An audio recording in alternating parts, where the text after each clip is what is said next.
When it comes to protein, Kai chooses carnivore. Experience for yourself the muscle-building power of beef at the speed of whey. Carnivore, the world's #1 selling beef protein.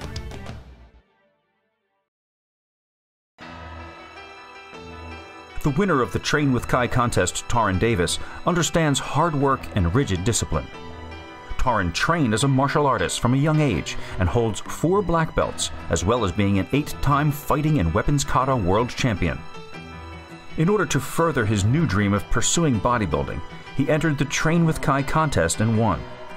He finds himself today at Bev Francis Powerhouse Gym in New York, training with the 2-time Arnold Classic champion and possible future Mr. Olympia. In the previous video, Kai put Taran through an extensive warm-up for mind and body that would have been a complete workout for most people. Now he moves on to the heavier muscle-building part of the training, keeping in mind, of course, that Taran is only 2 weeks away from his next contest. He's somewhat depleted from dieting, so Kai gives him a break by allowing him to use lighter weights. But even this close to a show, it is still important to maintain intensity and form.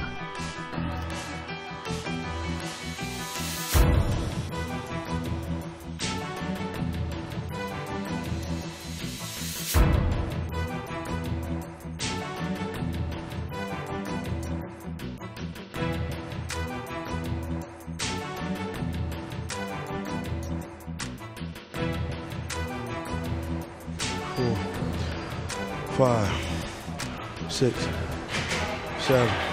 Now, I see when you're doing this movement, and I realize I don't want to do you a disservice. Now, normally, at this point for me, and even her, what we end up doing is going heavier and getting, for the most part, maybe 90% of the range of motion. Yeah. All right? Believing that that's enough to contract our back as we go progressively heavier. But you're 2 weeks out from stepping on stage. So I think if I were to encourage you to do that, I'd be doing you a disservice. What I'd like to get you to do is to not go heavier, but maybe even go lighter a little bit. And I'd like to see you complete the full range of motion. I want to see you bring this bar from the top down to your chest. I want to see the bar touch your chest. And I more importantly want to see these muscles to the rear activate as a result of the bar touching your chest. So in other words, I want to see your muscles go from contraction, contraction, contraction to complete contraction, meaning you can't get it any further back. So let's lighten that bar a little bit and let's control this. 9, let's go. Come on. 10, let's go. Come on. 11, let's go. All this, let's go. 12, come on. 13, come on. 14, come on. 15. See, there's even a swing on her. There's a swing on me. You about to get on stage though. So if we get you to get 2 sets, you know, with a little more swing than what you see her doing. And then you do 2 sets with the control that I'm talking about. Like for instance, imagine you're on stage. When you're on stage, you and I, quarter turn to the right. Stand with me, we're on the line. We're on the line together, right?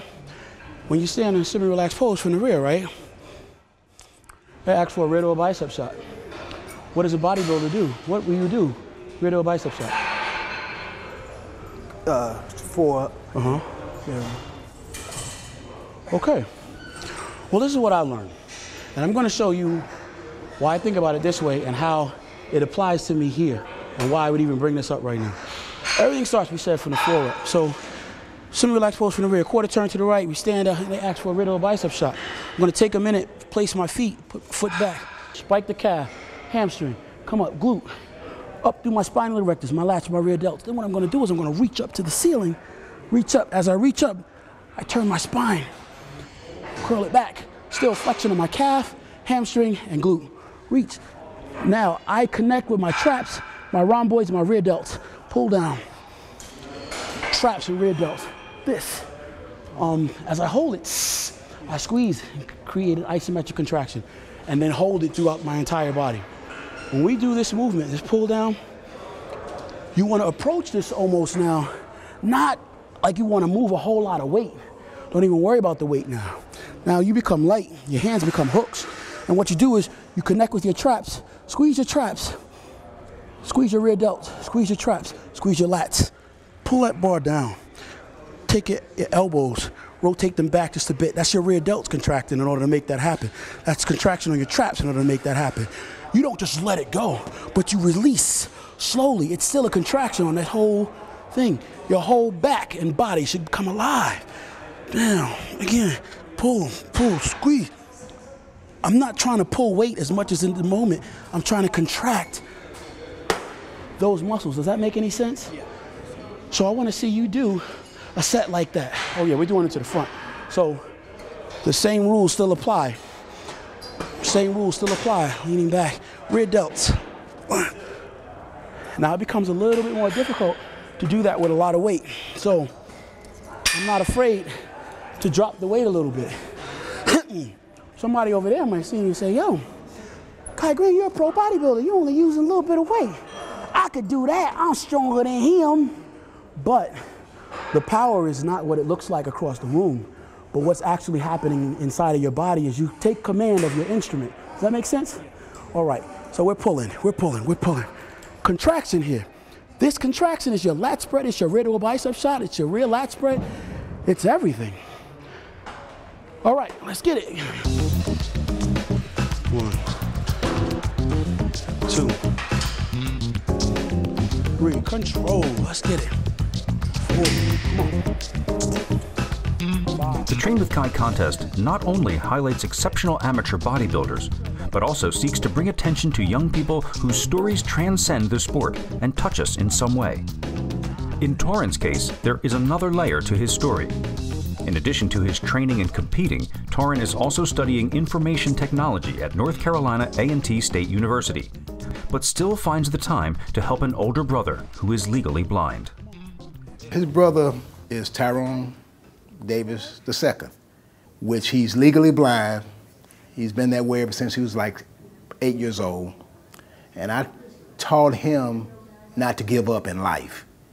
He went to North Carolina State for 8 years, got a BS, a master's, and now he's at Elon Law School. I use what is called a CCTV, so if I need to read a book, I can read it. It's a TV and it has a camera attached to it and it enlarges the book. And for the computer, I use a program called Zoom Text. It enlarges the screen. It also has a screen reader capability, so if I need to read a Word document or something, I can have it read to me. He's been very independent because I trained him to be independent. Tyrone and Torren is 7 years apart, so they never really had a chance to actually grow up together because Tyrone's been off to college ever since he was 17 years old. And now they're living together and they bonding, and he, helps Tyrone out, take him to the grocery store, take him to the barber shop, take him to school, things like that. Now, like something like this, if it's been in here for a while, which it has, I would ask, like, Torren, can you see if you see an expiration date on here or something? Because I know it would take me like forever to find. August 2012.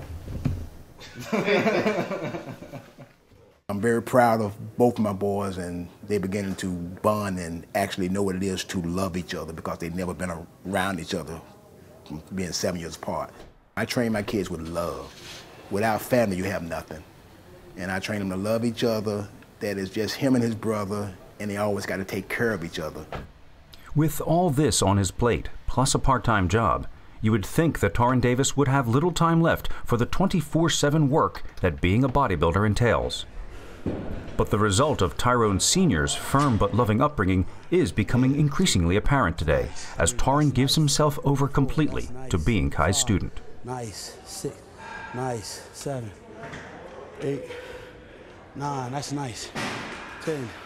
The way you're bending over, your lower back is getting a lot of work. You can break this up a little bit, sticking your ass out and putting your chest up. So your bent over row is here, and not here. Does that make sense?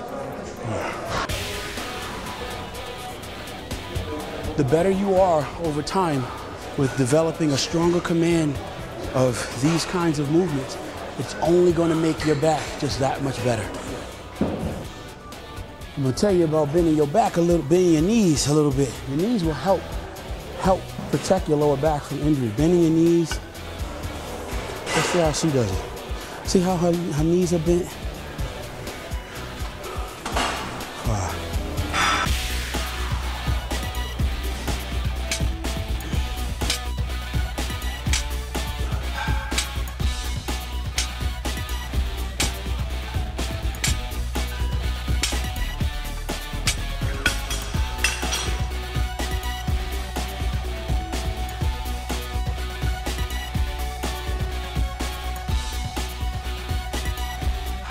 Believe it or not, you need to use your legs on a bent over roll.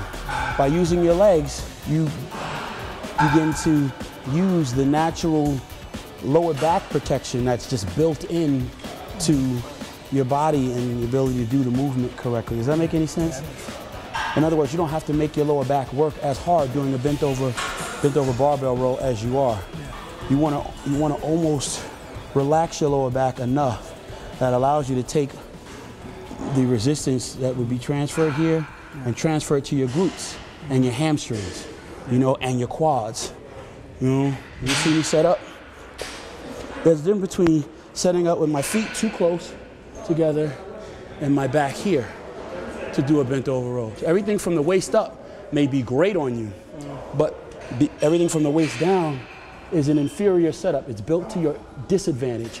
If you turn around, plant your feet a little wider, drop, and wow, I'm losing my pants. It's crazy.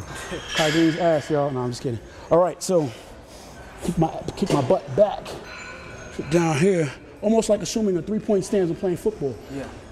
You know, I am able to take my lower back out of it to some degree. Even though technically, yeah, there is a contraction on my spinal erectors, but it's different from this. This, I can get injured like this. As you get heavier, as you're setting yourself up for an injury. All right, now, when you do a deadlift, right? Everybody talks about deadlifts. Believe it or not, deadlifts work everything, just like squats. When you're squatting, you have a lot of weight on that bar, and you're struggling to come up, blast out of the bottom of that movement. Believe it or not, your back, your traps, your lats, your rhomboids, all those muscles contract so intensely to help support that weight as you're coming up out of that movement and even standing at the top. In order to be here, all these muscles have to contract in ways that a lot of times we're not even conscious of, you know? Yeah. When you do a deadlift, we're gonna concentrate on our glutes and our hamstrings, but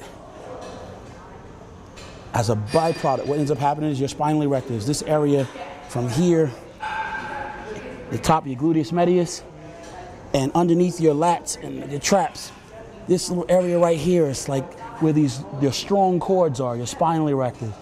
When you do this movement, if you do this movement effectively over time, what starts to happen is your strong cords, your spinal erectors, you get a really good control of them. As you diet and get ready for competition, you'll see that area fiber out in a really nice way. You know, on really polished physiques, you know, think about physique. When I do this, I think about physiques like Shawn Ray, like Ronnie Coleman, like Albert Beckles, like Rich Gaspari. When you get home, if you want to take a minute and Google those physiques, look them up, look at their rear bicep shot, look at their rear lat spread, you know, you'll see that there's not just an empty space here, but along with having great development up top, all through here, you'll see a whole lot of really freaky stuff going on there. Samir Bannout, the year he won the Mr. Olympia title, his spinal erectors looked ridiculous.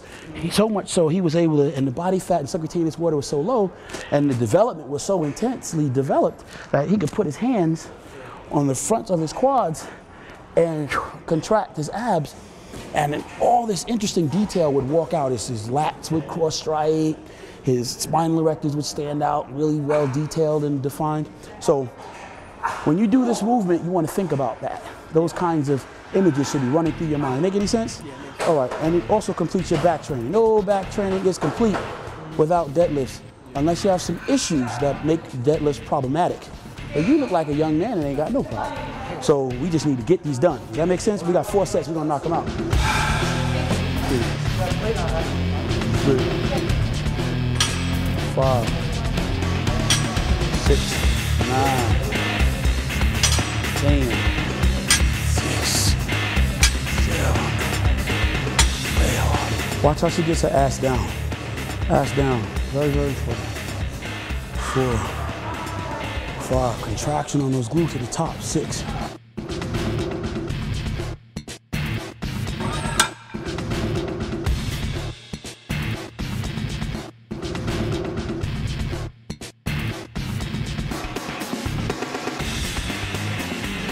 Yes. 1, 2. Come on.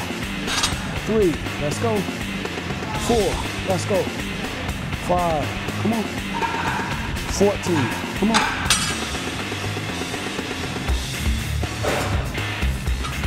15. 16. 17. Come on. Come on. 18. Let's go.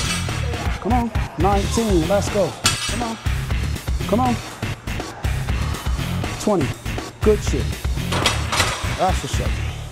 One year, I went to the Team Universe. That's where I got my pro card. I won the Team Universe to turn pro. But prior to going to the Team Universe and winning, I went to the Team Universe sometimes and didn't always win. The first year I went to the Team Universe, I stood on stage. There was a guy named Robert Washington that blew everybody away. Took second that year. And the next year I trained harder, dieted harder, came back to the Team Universe and placed worse. I placed third behind a guy named Les Jennings and Skip LaCour. I'll never forget a lesson that I learned in bodybuilding 101 was standing on stage watching Skip LaCour do a most muscular facing the judges. Now, you know, you're standing on stage and you're standing from semi-relaxed pose, but I watched it and learned a very, very valuable lesson. Skip LaCour was no more than 4 feet in front of me, and he leaned forward to the judges and he hit what was a most muscular shot. But when I stood there from the rear, I saw something I'd never seen before. When he hit his most muscular shot, his hamstrings were ridiculous. His glutes just fibered out, and there's this really awesome anatomy chart looking stuff going on. His spinal erectors did this really interesting stuff. There's detail in things and dryness and hardness that I hadn't seen or I hadn't competed against yet in my experience of bodybuilding competition being on stage. In short, I'm saying this to say that when I saw him do that shot, I learned how significant a deadlift was in your arsenal, in your training arsenal. You know, technically that's what that was. As he leaned forward and did a most muscular, what I saw from the rear was everything that you see when you're doing a deadlift. You know, so as you come up out, if you blast out of the bottom of that position and you lock into the top position of your deadlift, technically that is your semi-relaxed pose from the rear. If somebody was watching you from the rear and you were to lock your balls of your feet, hamstring, glute, spinal erectors, traps, rear delts, and lats, that's what's going on when you're doing your deadlift.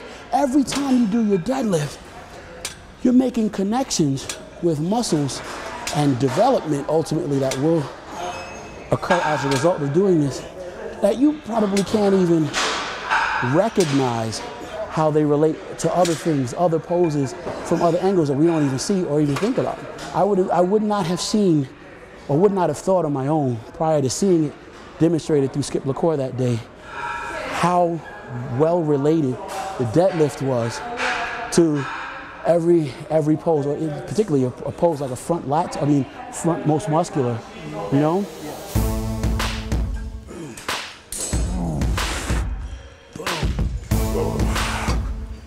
The final 2 exercises in this long workout begin to take their toll on the exhausted young athlete. Grip, energy, and focus all begin to go. This is dangerous territory for any athlete. The incentive is to please Kai and the camera. Yet in this state, injury becomes more and more likely. Torren wisely shelves his ego for the time being and opts to lower the weight, knowing that success on the Arnold stage in 2 weeks is much more important.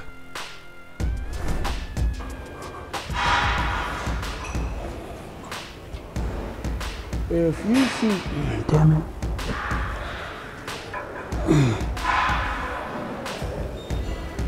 If you look here, can you see that? Can you see that? Now that's what I want you to think about when you do this movement. Now if you notice his hands are to his side and they're almost pressing on the front, the palms are placed on the front of his body. But what's happening from the rear, all kinds of detail is walking out. That makes sense? When you do your seated pulley row right now, you need to imagine that. You're gonna need 20 reps though. And the trick is to try to pick a weight that you feel like you could probably get only 16 with and push out 20. 2, you gotta squeeze now, let's go. 3, there you go, let's go. 4, there you go, come on. 14, big back. Come on, come on. 15, let's go. 16, come on, come on. 17, let's go. Come on, come on, come on. No less than 20, 18, let's go. Come on, now, 19, come on, now, come on. 20, that's what we want. That's what we want. We want failure now. Now we're not trying to be nice to it now. We done tried to coax it. We done tried to be friendly with it. Now we just gonna beat it up. Now, we just gonna beat it up. Like caveman, just give it to me. Shut up. Let's go. 1, 2, 3.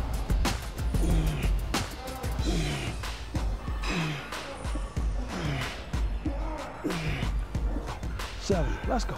8, let's go. 9, let's go. 10, let's go. 11, let's go.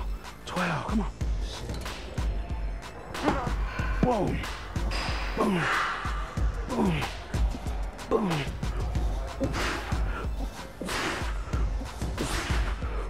10, let's go. 11, let's go. Let's go, let's go. Come on, aggressive. 12. I saw moments that he was tired, but he reached down and he got what he needed to have. I could see that look on his face. I was kind of concerned and worried, you know, but I say, well, you know, I know he knows what to do. He know when to lighten the weights. I told him a long time ago, I say, you know where in the world you can ever compete with Kyle Green, so don't be trying to go there and lift a whole bunch of weights. I told him that a long time ago. You go there and do what you were trained to do. You 11 days out from the Arnold. If he wasn't motivated and had the right mindset, he could come here and try to show out and hurt himself. Can't go to the Arnold. Can't do nothing. I can see him, you know, really struggling at that point. And then he had sense enough to lighten the weights, but when he did lighten the weights, he didn't do 20, he did 25. With the workout complete, the entire video crew starts to talk about getting something to eat. Just when Torren thought it was all over, he gets one more lecture from Professor Kai. Wow, okay. You ain't bring your food? No, I couldn't have no stove or nothing. I mean, cook. Okay. Yeah, hotel. Let me tell you, my first show, I ain't know. My second show, I ain't know. Third, fourth, and fifth show, I don't know. But you better believe, by my sixth, seventh, and eighth show, one of the biggest lessons I learned was proper preparation prevents poor performance. You, as an athlete that's aspiring to see your best realized and your dreams come true, you can't leave stuff to chance like that. But when you travel, you got to have your food with you. If you can't have your food, then you can't go. It's very, very important. You're 2 weeks out from your show. That's one mistake that you're making, that as you go forward and you become better, you're not going to be able to make. Your food is everything. So he said to me when I asked him, hey, where's your food? Well, you know, I don't have a means of cooking in my room. That's bad on you. Because what you could have done, you can go to a store, 99 cents, you get a hot plate for like $19. A hot plate. You take your food, you keep it in Tupperware, put it on ice. You travel with you, go to the hotel. The morning when you get up, before you do your cardio, or maybe you do your cardio right away, but after that, before you leave the house, you have to go. If it takes an hour, if it takes 2 hours, it's up to you to cook your meals, pack them in your Tupperware, pack them in your Ziploc bags, and then you have it with you all day, every 2 hours, every 3 hours, however you're breaking your thing down, without fail. Proper preparation prevents poor performance. The difference a lot of times between the athlete that's on stage, seeing their dream happen, and the person that's a spectator in the audience that's watching, a lot of times it's not knowledge. And a lot of times it's not the things that we think. Oh, well, he has more money, that's why I can't do it. Or, you know what, he has more genetics, that's why I can't do it. No, a lot of times the difference between the guy on stage and the guy in the audience is the application of knowledge, the application of what we know. A lot of people know how to diet, but not everyone knows how to discipline themselves to get the shit done. So going forward from this, the biggest lesson that I would like to give to you today is that proper preparation prevents poor performance. So going forward from this now, you know it is unacceptable to say to yourself, oh, well, I don't have a means to cook my food. Because you can get a hot plate. I used to live in a room. I lived in a room without a kitchen, you know, but I still was a bodybuilder and aspiring to see my dream happen. So I would get up and cook my food in my room on a hot plate. You know, it works. You know, turn around and get a little better. I can get a friend of mine. There are people that buy these things and then don't use them. A lot of times they throw them away. I got a George Foreman grill. They gave it to me. Somebody thought that was a joke. I took that to my room. I plugged it in. I got a George Foreman grill. I can cook. You know what I was able to cook on that? My eggs on that, my chicken on that. There was no reason for me to go forward without having the things that I need. Once you make the decision to get it done, you can get it done. So going forward, today, if you're in your hotel room, there's no reason tonight why you shouldn't have the necessary means to get your food done for the next 2 days. I don't know how long you're gonna be here, but going forward, that is not an excuse. That is not an excuse. Yes? Okay. Good news, brother. All right. Going to school, working a job, assisting his disabled brother. None of these things can stand in the way of Torren achieving his goals. The discipline learned from karate infuses everything he does. He's been dieting for 8 weeks. He's weak. He hadn't eaten, but he did not play that for an excuse. He went in there and he done what he had to do, and he just was not gonna say, I'm tired, I'm gonna give up. It's just not in his nature. In less than 2 weeks, Torren will step on stage at the Arnold Classic competition, where he will test himself against some of the best amateur bodybuilders in the country. But no matter what happens in Columbus, it is clear that Torren Ashton Davis has a bright future. Torren has so many gifts. I, at this point, really don't know what he's gonna do. But whatever he does, it will be outstanding.